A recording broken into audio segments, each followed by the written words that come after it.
Hello everyone, myself Saraswati, Assistant Professor, Department of Information Science and Engineering, MIT, Mysore. Today I will be starting with the second module called as Directing and Controlling. So these are the topics which you will be learning under this module. Let us first understand what is directing and what is controlling. Directing refers to giving instructions, guiding and also describing someone for the work. For example, a teacher directs their students in order to complete the assignment. Then what is controlling? It is a process of monitoring, comparing the performance, correcting the performance and also taking necessary action to ensure the desired result. So this is the basic meaning of directing and controlling. Let us have a look into the meaning of directing. The first topic is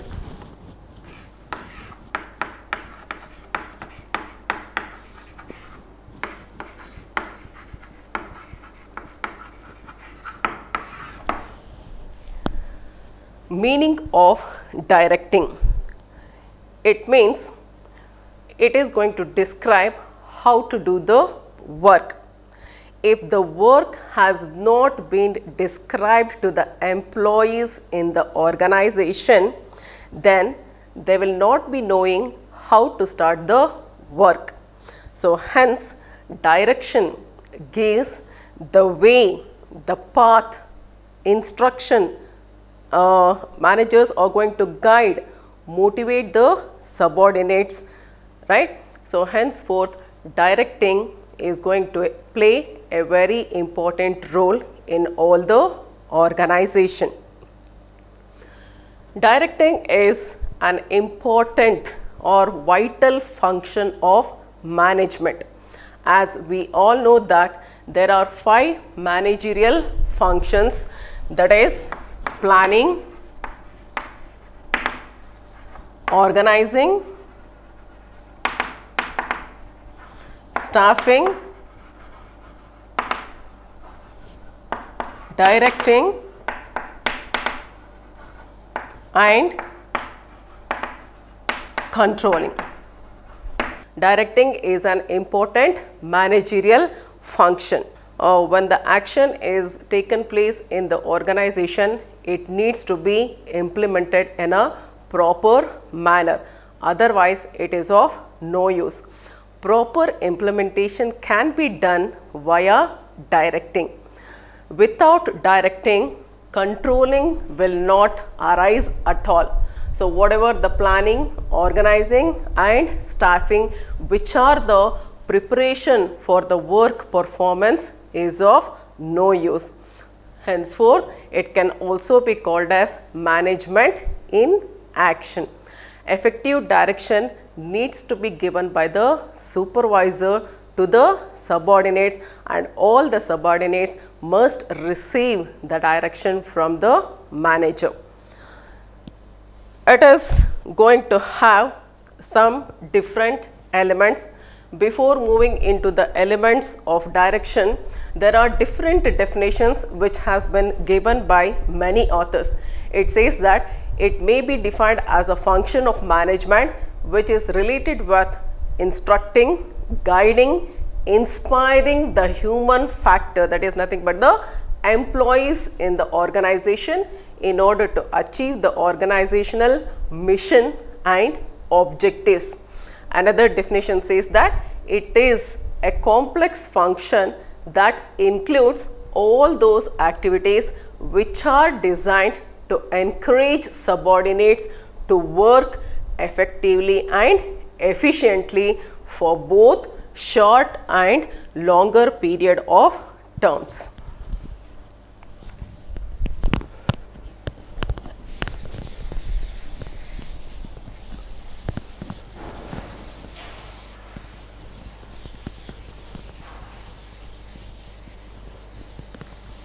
organizations is going to carry out the task which can be carried out for shorter period of time, maybe for a month or for a week, and for longer duration, maybe for an year. Let us have a look into the different elements where the direction is going to have. Direction has some of the following elements.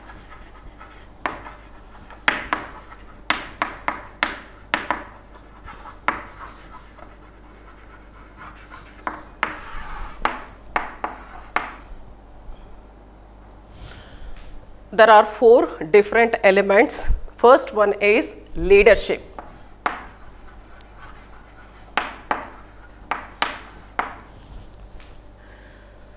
Here, the manager of any organization is going to define the process where he can guide and influence the work of subordinates in desired direction. Next is communication.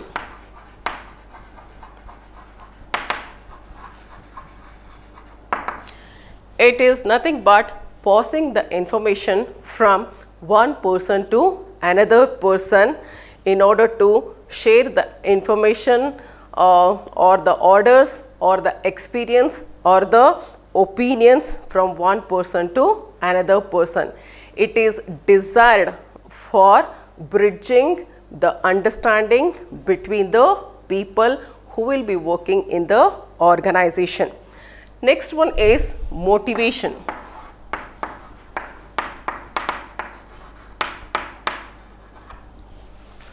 It is nothing but inspiring, stimulating or encouraging the subordinates with zeal to work.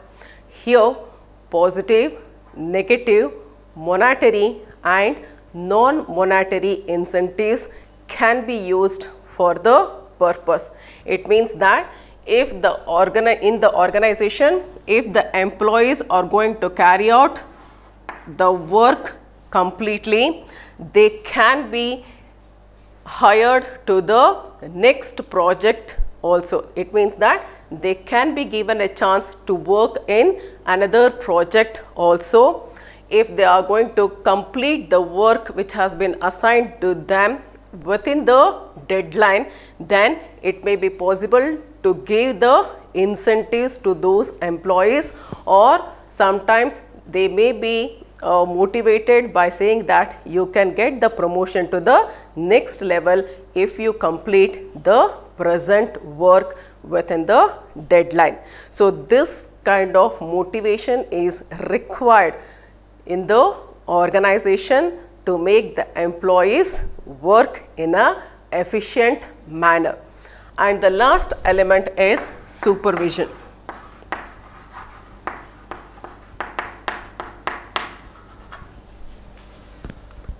It implies overseeing the work of subordinates by their superior. It is nothing but act of watching and directing the works as well as the workers. This is going to be carried out by the superior or manager of the organization to their subordinates.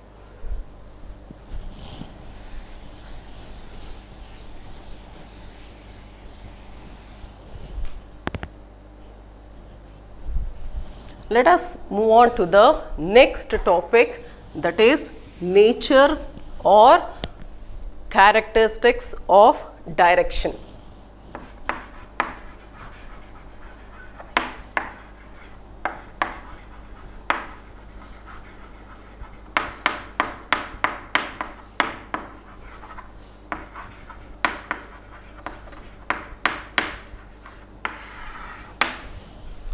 So, there are 5 nature of direction.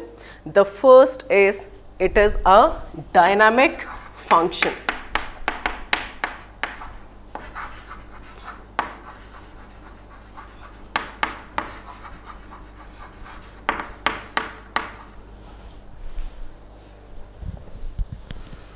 Directing is dynamic and continuous process. It means that directing is going to take place throughout the life. A manager has to continuously direct, guide, motivate and also lead his subordinates. If there is any changes in the plan or in the organizational relationship, then the manager has to change the methods and techniques used for direction. So, henceforth we can say that it is a dynamic function. Next is it initiates action.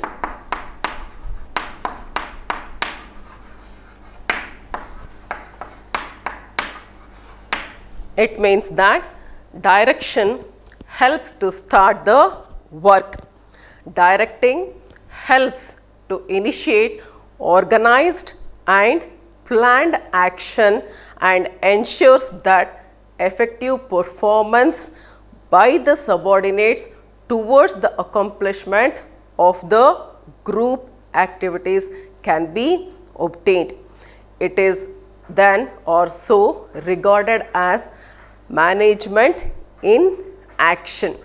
So, here when the direction has been given by the manager to the workers or employees of the organization, it helps them to start up the work. If the direction has not been given to the employees how to do the work, then they will not be knowing how to start the work. Henceforth, directing, that is by giving direction to the employees, it is going to help in starting the work. Next is, it is a universal function.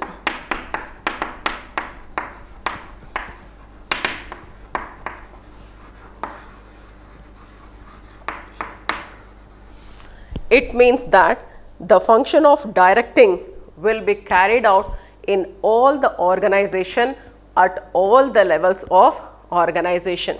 As we all know that there are 3 levels of management that is going to be taken place in any of the organization. Those are nothing but top level management,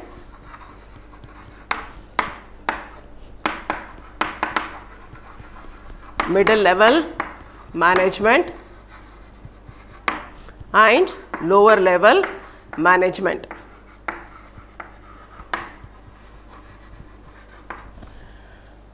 In any organization, top level management decides the plan. Once they decide the plan for their organization, they are going to direct the middle level management how to do the execution of the plan, which in turn is directed to the lower level management by the middle level management. Then the lower level management is going to direct the plan, that is the way the plan needs to get executed, which has been made by the top level management, to the workers, which is going to help them how to carry out the objective or how to do the execution of the plan set by the top level management.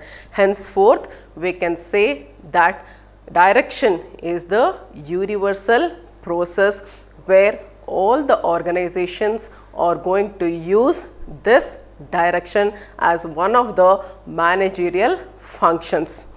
Next is, it provides the necessary link between various managerial functions.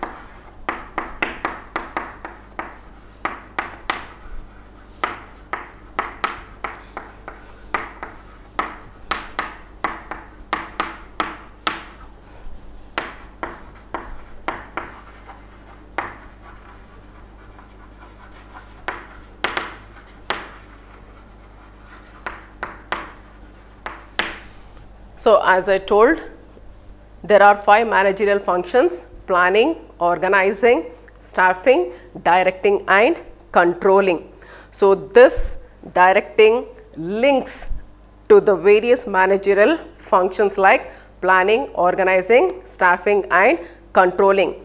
Without directing, the functions of control will never arise at all, and the other preparatory functions like planning, organizing and staffing is of no use or meaningless.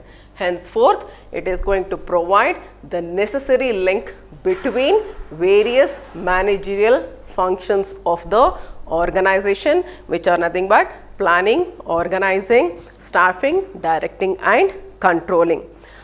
The last one is, it is concerned with human relationship.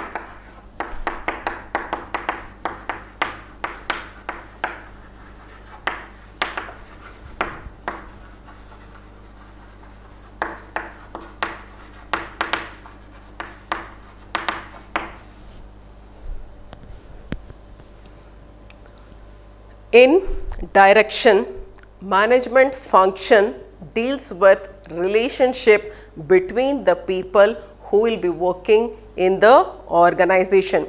It is going to create the cooperation and harmony among the members who will be working in a group. It seeks to achieve orderly arranged group efforts in order to provide unity of action in the pursuit of common direction. So, let us have a look into the next topic, that is principles of direction.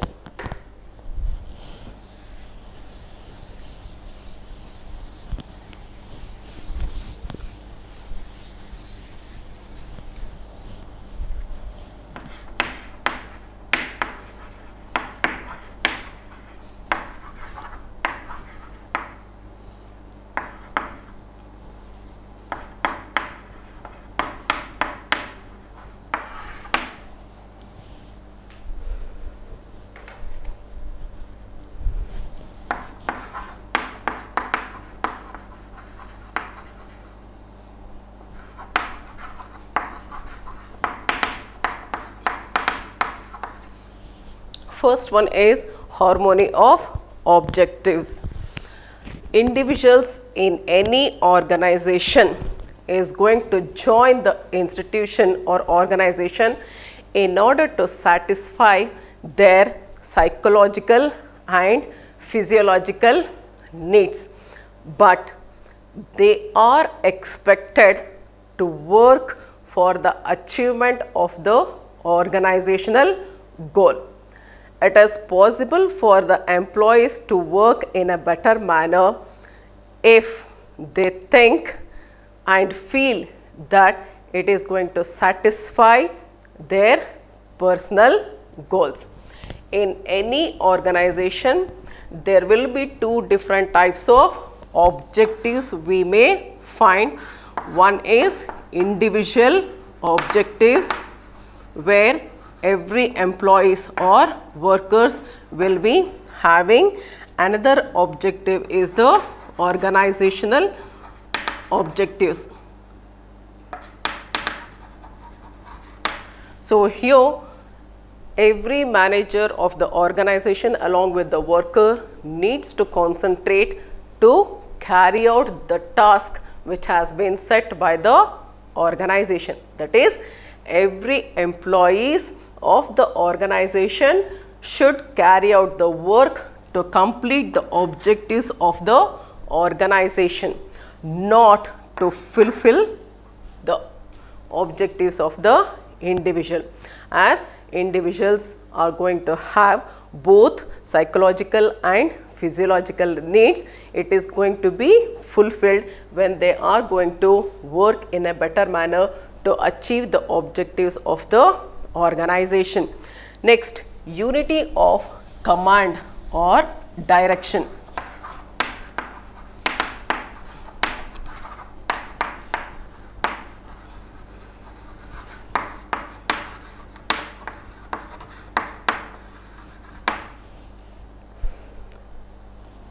Every employee in the organization should receive the instructions and guidance from one superior. So in any organization, an employee or each subordinate should receive the instructions and guidance from only one superior. If they are going to receive the guidance from two or more number of superiors, then it leads to confusion and also it is indiscipline. So it is mandatory in all the organization for all the employees to receive the command or directions only from one supervisor, who may be also called as manager. Next is direct supervision.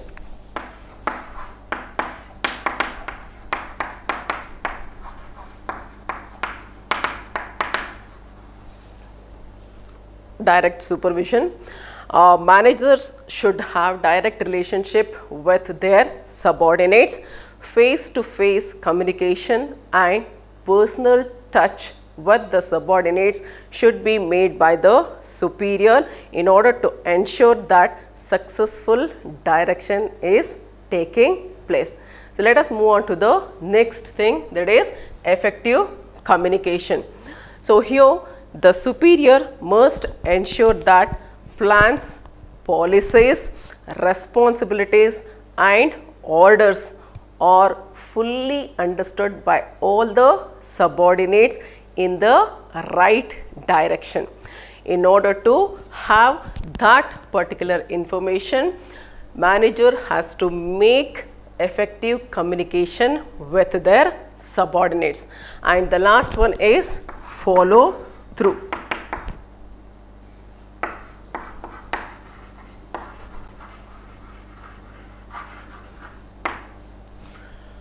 What does it mean? Direction is a continuous process. It means that it is going to take place throughout the life.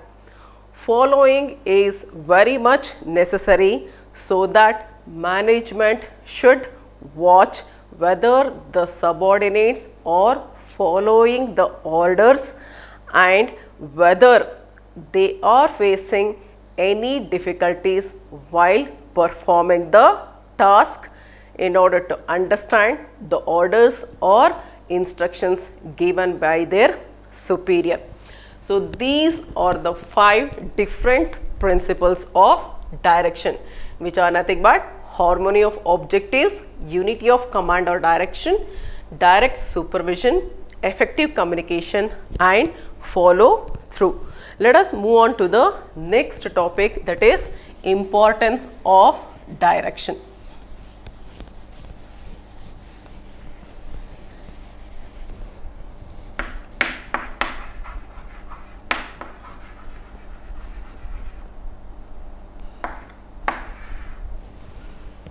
So why direction is very important?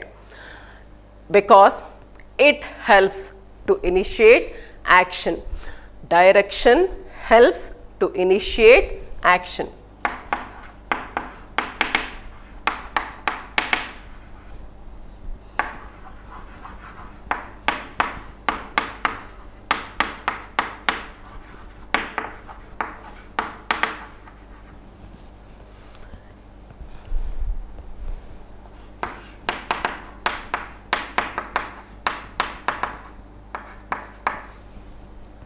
So here we can say that if the instructions has been given or directed to the workers, then it is going to help the employees to start the work.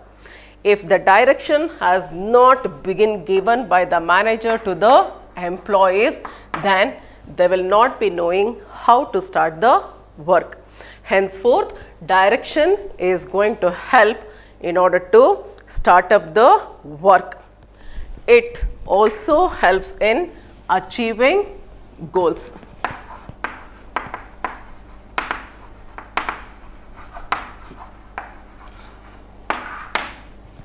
If the direction, that is the instructions, has been given by the supervisor to the employees, then employees will be knowing how to start the work.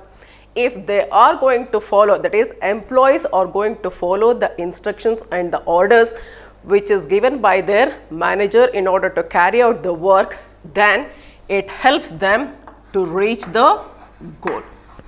So hence, directing helps to achieve the goals of any organization.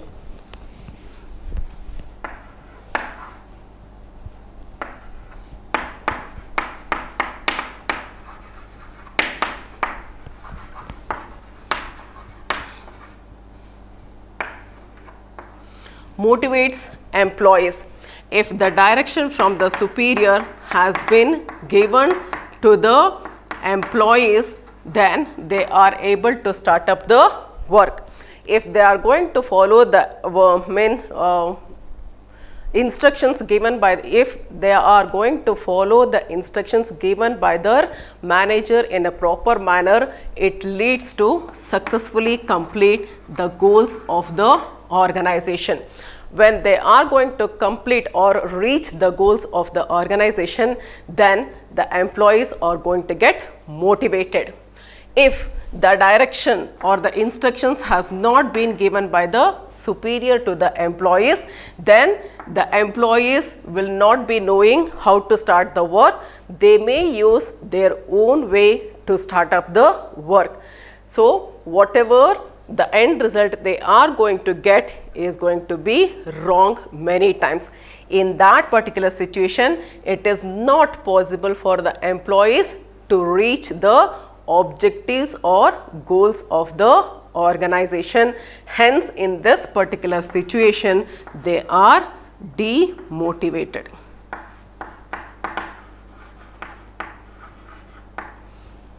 It means that if they get proper instructions to carry out the work, it leads to the successfully completion of the work.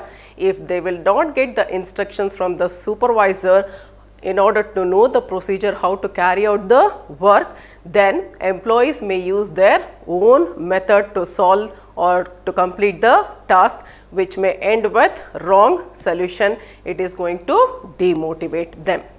Next is provides stability.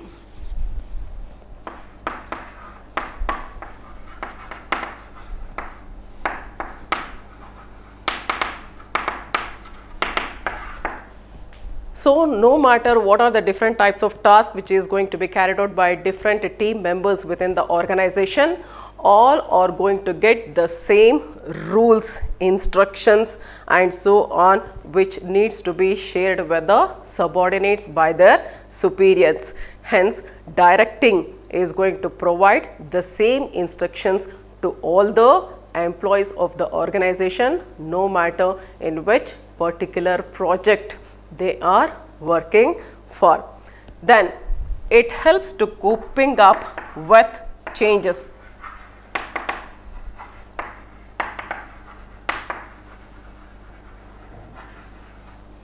So what is this coping, right? So coping up with changes.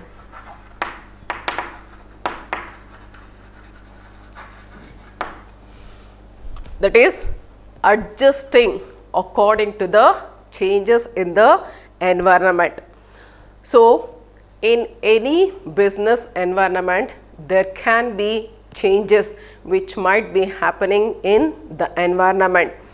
So the direction needs to get changed. For example, if the technology keeps on changing from time to time in the environment, it is inevitable for any organization manager to adopt the new technologies so that they can complete the task with minimal cost. After understanding this, they need to provide the direction to make use of the new technology to their subordinates. What does it mean? It means that every business organization is going to adjust with the changes which is going to happen in the environment. That is what coping up with changes is all about. And the last one is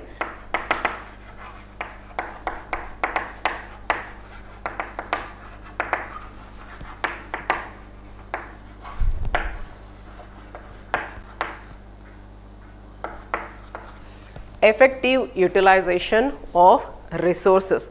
Here the manager is going to give the direction to their subordinates to effectively make use of the available resources to complete the task. It means that no resource of the organization needs to be wasteful, right? So that much of care needs to be taken by all the employees of the organization. So these are some of the importance of direction or directing.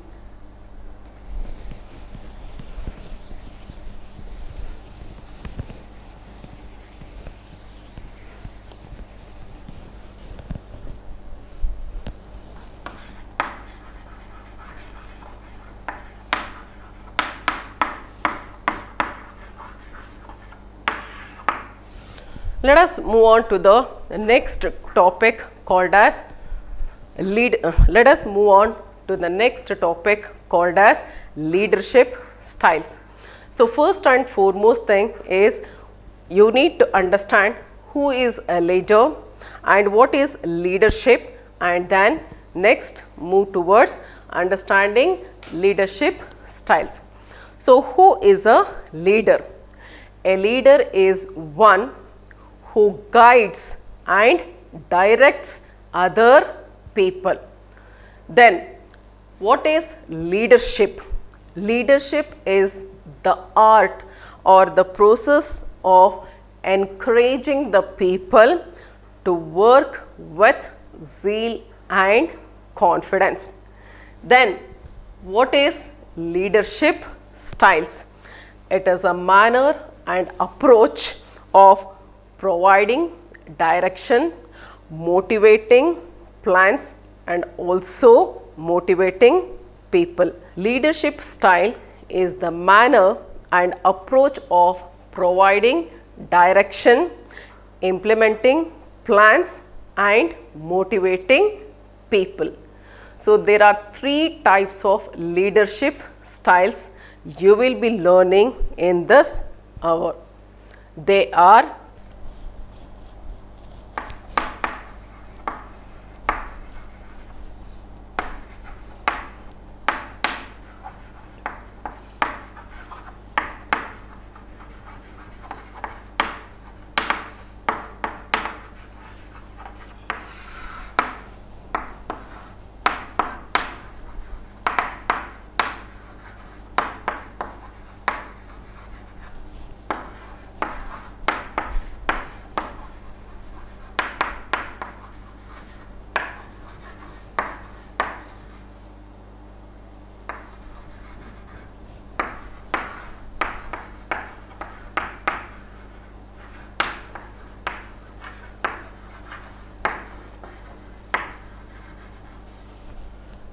there are three different styles, that is leadership styles. They are nothing but traits approach, behavioral approach, followed by the contingency approach.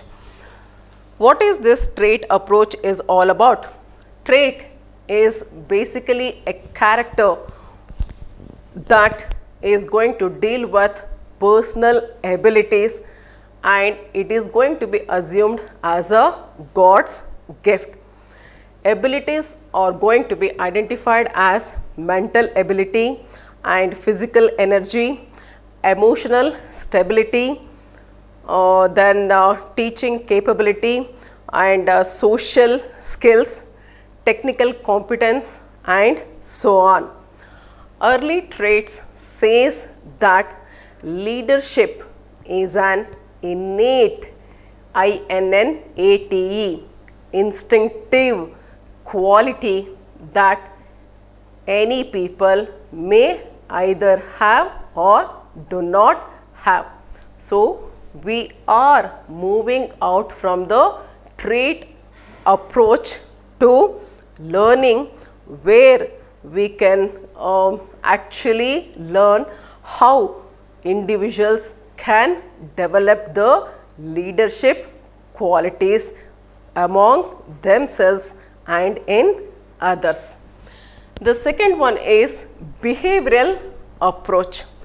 It is going to consider or this particular theory is going to mainly focus on how the leaders are going to behave, whether they are going to dictate whatever the work that has to be carried out by the employees, or else they are going to involve in the task as a member in order to improve and support the work which is going to be carried out by the subordinates in a group.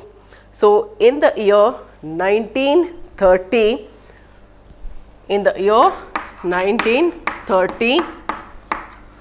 Kurt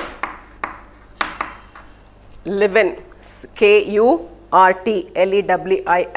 So, he developed a leadership framework based on a leader's decision making behavior. The three different styles of leadership according to Kurt Lewin includes autocratic leader,